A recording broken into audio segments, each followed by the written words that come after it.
పరస్త్రీ వ్యామోహంలో ఉండి ధనం నష్టపోతూ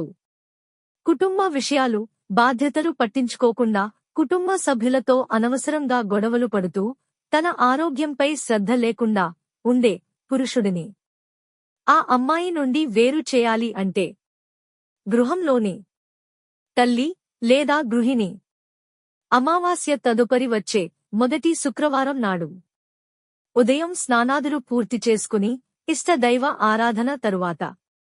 ఒక శుభ సమయంలో ఏదైనా దేవాలయంలోని రావి చెట్టు దగ్గరకు వెళ్లి ఉత్తర దిశగా పారిన ఒక మంచి ఆకును తీసుకుని ఆ ఆకును పసుపు నీటితో శుద్ధి చేసి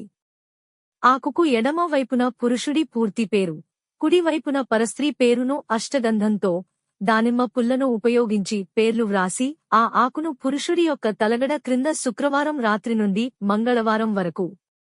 ఉంచి 2 స్వచ్ఛమైన తేనె సీసాలను తీసుకుని అందులో ఈ ఆకును పేర్లు వేరు అయ్యేలాగా 2 భాగాలుగా చేసి 2 సీసాలలో ఆ ఆకు ముక్కలను వేసి బంధించండి.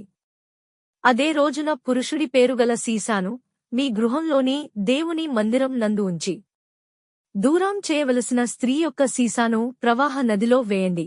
తరువాత మీరు శుక్ర, మంగళ, అష్టమి తిథులలో ఆ పురుషుడితో గొడవలు లేకుండా చూసుకోండి.